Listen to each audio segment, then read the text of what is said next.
Assalamualaikum warahmatullahi wabarakatuh. Hari ini kita akan belajar ekonomi mikro untuk materi yang selanjutnya, yaitu berpikir seperti ekonom. Pada pertemuan kali ini kita akan mempelajari seperti apa sih seorang ekonom itu akan membuat kebijakan-kebijakan tertentu dan memandang sesuatu dari sudut ekonomi. Nah, di sini juga seorang ekonom perlu tahu bahwa dalam ilmu ekonomi itu mereka memiliki dua fungsi. Lalu fungsi apa yang terkandung dalam sebuah ekonom itu dalam mengambil sebuah kebijakan tertentu itu harusnya bagaimana dan seterusnya. Lalu yang kedua adalah seperti apakah seorang ekonom itu dalam mempraktekkan kebijakan-kebijakan tertentu di dalam sebuah model, ya, atau dalam menggambarkan keadaan tertentu dalam sebuah model.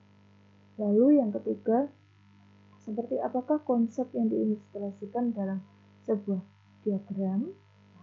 Yang keempat, apakah perbedaan antara mikroekonomi dan makroekonomi, lalu apakah perbedaan dari pernyataan positivisme atau pernyataan normatif. Nah, yang pertama, ekonom adalah seorang ilmuwan. Ekonom itu di sini kita akan belajar perannya ekonom itu sebagai apa. Ternyata ekonom itu memiliki peran sebagai ilmuwan dan penasihat kebijakan. Dari segi ilmuwan, ekonom itu dapat menjelaskan bagaimana sebuah kebijakan di dalam dunia ini yang terjadi. Namun secara penasihat kebijakan, ekonom itu tidak hanya memandang atau tidak hanya memberi penjelasan apa adanya, tetapi memberi penjelasan yang sesuai dengan kaidah-kaidah tertentu. Ya. Jadi kalau ilmuwan di sini, ya, ekonom itu lebih cenderung menjelaskan mengenai isi dunianya. Tapi kalau untuk penasihat kebijakan atau apa istilahnya ya, pembuat kebijakan tertentu, maka ekonom itu harus mampu mengembangkan dari kondisi yang sudah dijelaskan di dunia itu tadi dari pengetahuan yang mereka miliki. Oke. Nah, di sini ekonom itu memiliki metode saintifik. Metode saintifik itu artinya ada peraturan-peraturan tertentu yang bersifat objektif atau tidak memihak terhadap sebuah kebijakan. Jadi ketika muncul sebuah kebijakan, ekonom tidak boleh menyatakan bahwa ini benar dengan alasan ini atau ini keliru dengan alasan ini. Tapi seorang ekonom harus menyampaikan bukan dengan kalimat benar atau tidak, tetapi ekonom itu harus memandang dari dua sisi. Ketika ekonom itu berbicara dalam secara ilmuwan, maka mereka harus menyampaikan teori yang ada. Teorinya dari bagaimana dunia itu bekerja, lalu ekonom membuat sebuah kebijakan tertentu dari teori yang sudah ada itu. Ya, itu adalah peran ekonom dari segi ilmuwan maupun segi pemberi nasihat. Nah, dari segi itu, maka ketika ekonom memandang sebuah kebijakan di dunia ini, terutama kebijakan dalam dunia ekonomi, tidak mungkin ekonom itu memberikan pandangan secara luas. Misalkan kita membicarakan perdagangan. Ketika ekonom itu membicarakan perdagangan, maka ekonom akan mengalami kesulitan ketika mereka itu menggambarkan seluruh pedagang di dunia. Tidak mungkin di dunia ini itu hanya memiliki beberapa jenis pedagang saja. Pasti banyak sekali jenis pedagang. Dari mulai pedagang yang menjual barang dagangan, dari mulai yang penjual jasa, ya kan, penjual mungkin ada pertukaran uang dan seterusnya. Nah, itu semua ya memiliki keterbatasan ketika ekonom harus menjelaskan secara keseluruhan. Maka perlu adanya pembatasan dalam seorang ekonom ketika mereka menjelaskan kebijakan dalam dunia. Penjelasan tersebut disebut sebagai asumsi dan modal. Apa bedanya asumsi dan modal? Kalau untuk asumsi, seorang ekonom itu akan menyederhanakan kalimat-kalimat atau akan menyederhanakan sebuah kebijakan tertentu yang sifatnya kompleks. Oke. Semisal tadi, ada sebuah perdagangan di dunia, misalkan ekonom menggambarkan kondisi perdagangan di Indonesia setelah adanya keadaan COVID-19. Apakah ekonom berbicara perdagangan itu adalah yang jual pecel, yang jual megono, yang jual ini, atau yang buka warung, yang buka salon, dan seterusnya? Kan tidak. Ekonom tidak perlu membicarakan itu, tetapi ekonom menyederhanakan itu dalam sebuah istilah perdagangan atau istilah-istilah tertentu yang sifatnya itu yang sifatnya tidak realistik, tetapi menyederhanakan masalahnya itu dalam gambaran yang tidak memperumit. Oke? Tidak realistik itu apa ya? Tidak digambarkan seperti apa adanya, tidak digambarkan secara keseluruhan, begitu tidak, tetapi dipermisalkan dalam istilah-istilah tertentu, ya, yang menggambarkan keadaan dunia atau keadaan sebuah negara tertentu. Begitu, itu namanya asumsi. Nah, yang selanjutnya adalah model. Kalau untuk model tersendiri adalah penjelasan seorang ekonom, ya, ketika mereka juga menyederhanakan penjelasannya ke dalam sebuah bentuk gambar tertentu atau sebuah bentuk model tertentu. Contohnya kalau dalam ilmu mungkin teknik sipil mungkin ada bangunan, ya kan? Kalau untuk teknik industri mungkin ada bentuk kerangka perindustrian seperti apa. Arsitek juga ada bentuk bangunan seperti apa, gitu ya. Tapi kalau untuk ekonomi, model yang kita miliki berupa kurva. Nah, kalau kedokteran mungkin di sini ada anatomi tubuh, gitu ya. Kalau untuk geografi dan seterusnya itu ada peta. Nah, kalau untuk ekonomi sendiri, model yang kita miliki adalah berbentuk kurva.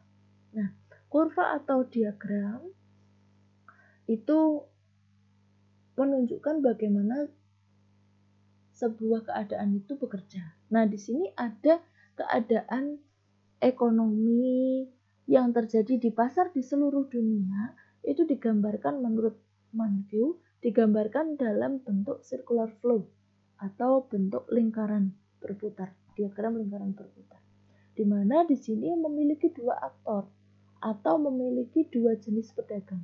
Yang pertama ada rumah tangga dan perusahaan. Dan perusahaan maupun rumah tangga ini memiliki dua jenis pasar. Pasar yang pertama adalah pasar barang dan jasa, pasar yang kedua adalah pasar produksi atau perusahaan manufaktur yang memproduksi barang sendiri. Nah, saya jelaskan secara langsung saja. Pada awalnya di sini ada rumah tangga, kemudian ada perusahaan. Lalu bagaimana sebuah perdagangan di dunia itu bekerja? Nah,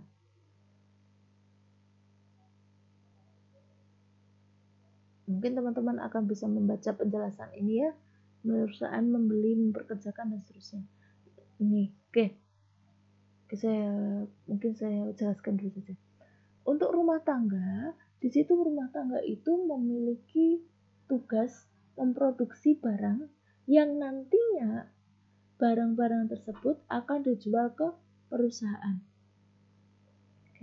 Nah, perusahaan nanti mereka juga akan memberikan impact tertentu kepada rumah tangga, yaitu dengan menjual barang yang mereka miliki kepada rumah tangga. Nah, misalkan di sini ada pasar dari faktor-faktor produksi atau misalkan perusahaan itu memiliki, di sini kita lihatkan adalah perusahaan produksi ya. Misal nih, kita contohkan adalah mebel. Perusahaannya itu perusahaan mebel yang sudah besar. Maka awalnya itu kan tidak mungkin perusahaan itu menanam pohon sendiri, kemudian ditebang pohonnya lalu digunakan untuk bahan mebel, kan tidak. Pasti di situ perusahaan membutuhkan peran rumah tangga. Nah, rumah tangga ini itu memberikan yang pertama tenaga kerja, Jelas perusahaan tidak mungkin dapat hidup tanpa ada tenaga kerja yang dimunculkan dari rumah tangga. Kemudian tanah, yang terakhir modal. Modal di sini bisa dalam bentuk bahan baku maupun modal yang lain. Kalau misalkan di sini perusahaan mebel, maka perusahaan membutuhkan tenaga kerja, ya kan, dari rumah tangga. Membutuhkan tanah untuk membuat gedung perusahaan itu dan membutuhkan bahan bakunya. Nah, kemudian ini semua nanti setelah prosesnya itu akan dikirimkan ke dalam perusahaan. Lalu ketika sudah di dalam perusahaan muncul, maka perusahaan ini akan memberikan upah, ya kan? Perusahaan ini akan memberikan upah yang nantinya upahnya ini akan diberikan kepada rumah tangga. Begitu kan?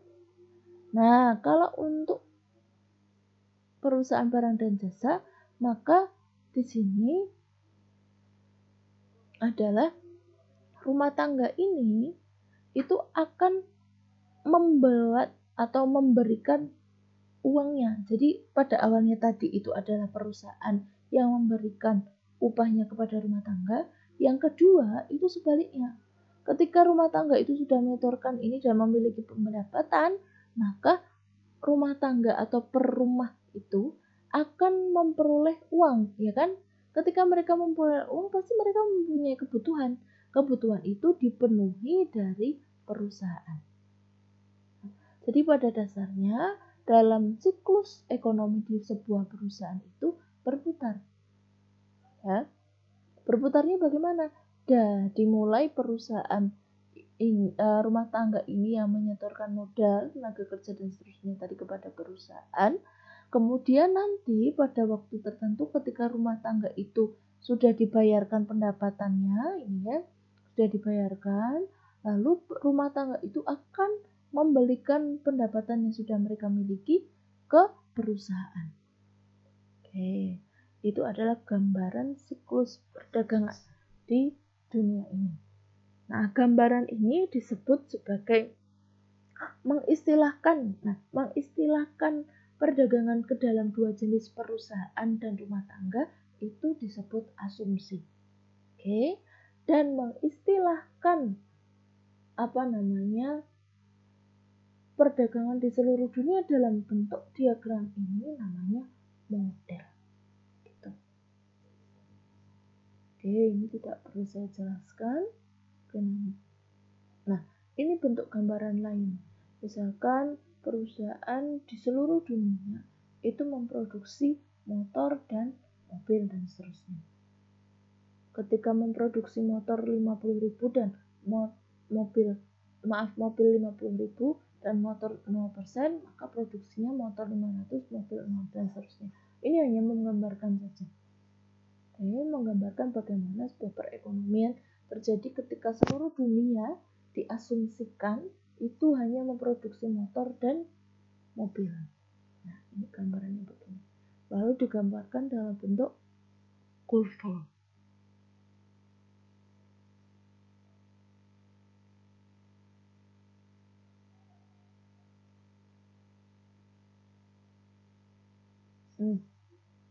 Itu mungkin itu dulu yang bisa saya sampaikan untuk penjelasan mengenai contoh-contoh kasus-kasus seperti ini.